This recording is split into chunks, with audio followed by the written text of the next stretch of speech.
Bonjour et bienvenue sur la deuxième partie de ce cours vidéo d'informatique destiné aux débutants et consacré à l'initiation à Windows et à la découverte de Windows. Je suis David pour ordinapart.com. Dans la première vidéo, on s'est intéressé au bureau, ce que c'était que le bureau de Windows, à la façon dont on pouvait le personnaliser. Dans cette deuxième vidéo, on va s'intéresser au menu démarrer, voir à quoi il sert, de quoi il est composé et surtout comment on peut le personnaliser. Je vous propose de voir ça tout de suite. On passe devant l'écran, juste après un petit générique.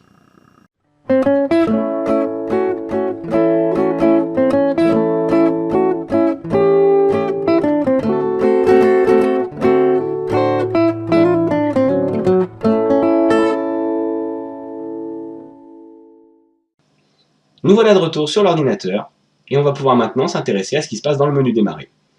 Pour ça, on va aller cliquer sur le bouton démarrer qui, rappelez-vous, se trouve en bas à gauche de votre écran. Ça ouvre le menu démarrer et on peut déjà constater qu'il est divisé en deux parties. Une partie sur fond blanc qui se trouve sur la gauche et une partie sur la droite. La partie qui se trouve sur la gauche, sur fond blanc, correspond aux derniers programmes qui ont été utilisés sur cet ordinateur. Plus un programme a été utilisé souvent, et plus il se trouvera en haut de la liste. On peut également constater qu'il y a des petites flèches sur certains de ces programmes. Ces petites flèches vont nous permettre de voir quels sont les derniers fichiers récents qui ont été ouverts à l'aide de ce programme. Il suffit pour ça de pointer la souris sur la petite flèche. Juste en dessous de cette liste de programmes, on va trouver un autre bouton qui est très important, qui s'appelle « Tous les programmes ». Si on clique sur « Tous les programmes », on obtient la liste de tous les programmes qui sont installés sur cet ordinateur. Et on peut très facilement revenir à la liste des derniers programmes utilisés en cliquant sur « Précédents ». Juste en dessous, on va trouver une zone de recherche. Cette zone de recherche va nous permettre de retrouver des programmes ou des fichiers stockés sur l'ordinateur. Par exemple, si je cherche le programme Paint, qui permet de faire du dessin dans Windows, il me suffira de taper Paint, P-A-I-N-T, dans cette zone de recherche. Et vous voyez que le résultat est quasiment instantané, mais ça peut prendre quelques secondes selon l'endroit où se trouve le fichier. Et ça me donne la liste de tous les programmes qui sont associés à Paint, de tous les fichiers qui peuvent être associés à Paint. En l'occurrence, le premier de la liste me convient, c'est Paint, c'est le logiciel Paint pour dessiner. Je clique dessus une fois avec le bouton gauche, et ça lance l'application. Je peux le refermer. Revenons sur le menu démarrer. On va maintenant regarder ce qui se passe à droite du menu démarrer. Et donc sur la droite, on constate qu'on a des accès à documents, images, musique. On a aussi jeux et ordinateur.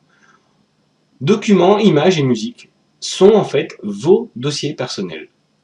Vous avez sur l'ordinateur, pour chaque utilisateur de l'ordinateur, un dossier personnel qui contient une liste de documents qui sont en principe des courriers ou autres types de documents bureautiques, des images qui peuvent être des photos, des dessins, et de la musique. Quand vous souhaitez ranger quelque chose, idéalement, essayez de respecter ce type de classement. On trouvera juste au-dessus un autre bouton qui nous permet d'accéder à votre dossier personnel directement, qui est la base de votre dossier personnel, et le nom de ce bouton correspondra à votre nom ou votre prénom. En général, il vous est demandé à l'installation de l'ordinateur, au premier démarrage, mais parfois, les fabricants imposent un nom arbitraire.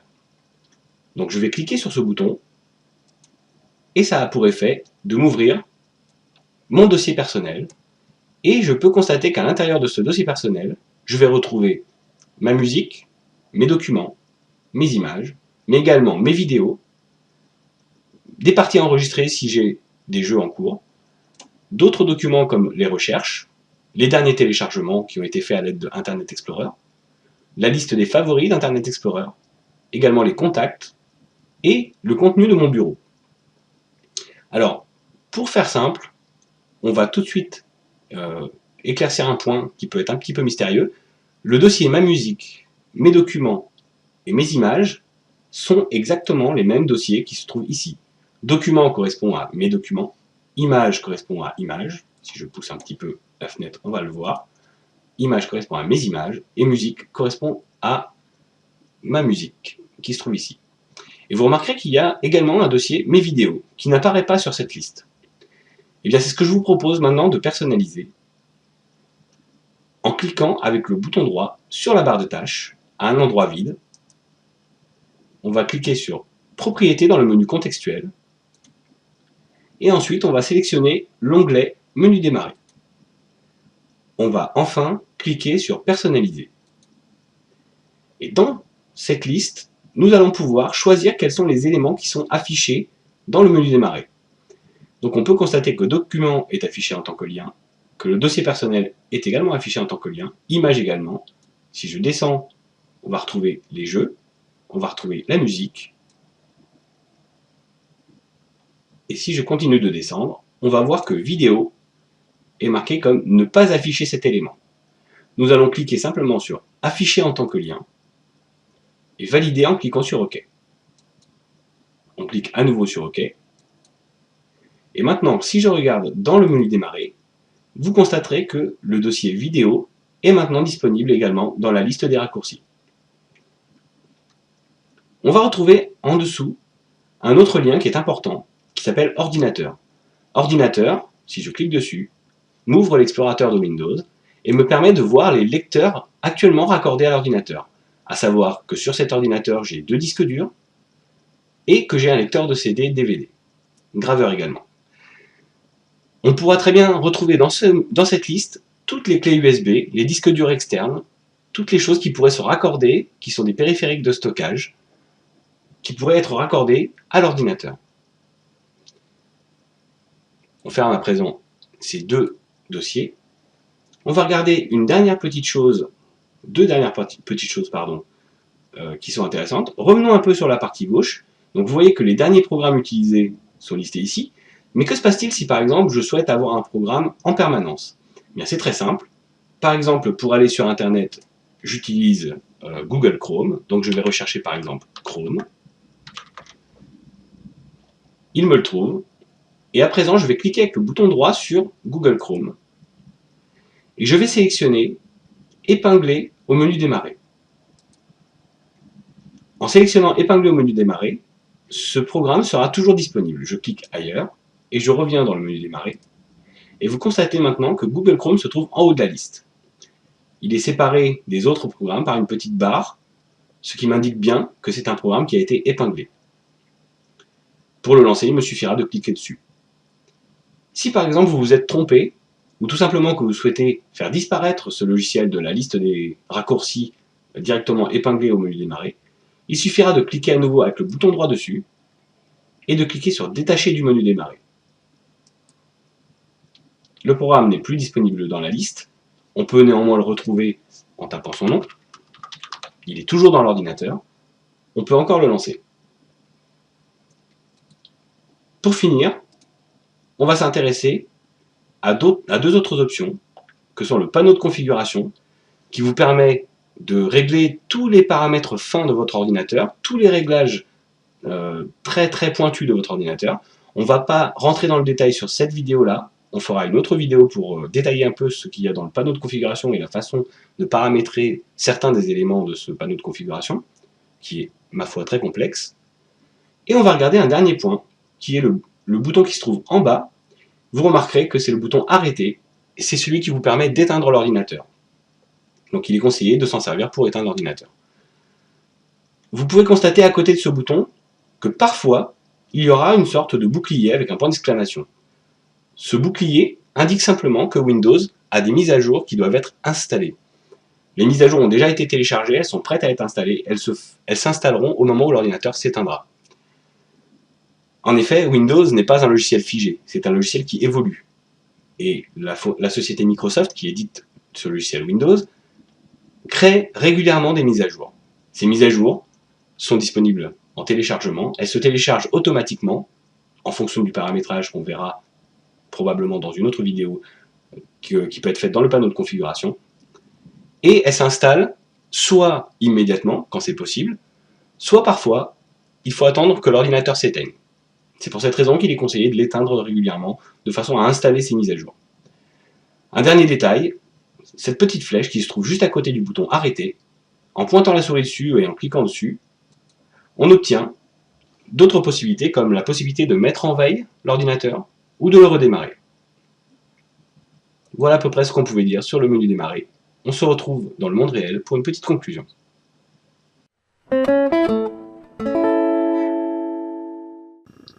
Et bien voilà, c'est à peu près ce qu'on pouvait dire sur le menu démarrer. On a vu que sur la gauche, on avait les programmes récemment lancés. On a vu que les documents qui y étaient rattachés étaient également à cet endroit. On a vu qu'on pouvait accéder à la liste intégrale des programmes en cliquant sur tous les programmes, et que ça nous permettait de retrouver un programme en particulier. Que si on avait envie de rechercher un programme, on pouvait également utiliser la zone de recherche du bas de ce menu démarrer. On tape le nom du programme et ça nous permet de le retrouver. On a vu qu'on pouvait épingler un programme en haut de la liste, ce qui nous donne un accès beaucoup plus rapide et beaucoup plus facile à certains programmes, ceux qu'on utilise le plus souvent. On a vu également que sur la partie droite, on avait accès à vos documents personnels, les documents comme mes images, ma musique, mes vidéos, que ces documents étaient dans votre dossier personnel, qui porte votre nom en général, ou votre prénom, enfin ça dépend comment ça a été configuré, éventuellement peut-être par le fabricant, et que tous ces documents-là sont des dossiers, tout simplement. On a vu que certains n'apparaissaient pas, comme par exemple la vidéo, le dossier Mes vidéos n'apparaissait pas dans le menu démarrer à l'origine. On a été personnaliser le menu démarrer en faisant un clic droit sur la barre des tâches, en cliquant sur Propriétés dans le menu contextuel, puis dans l'onglet Menu démarrer, et ensuite sur le bouton Personnaliser. Vous avez certainement remarqué qu'il y avait beaucoup d'options dans cette option de personnalisation, beaucoup de cases qu'on pouvait cocher, beaucoup de choses qu'on pouvait faire.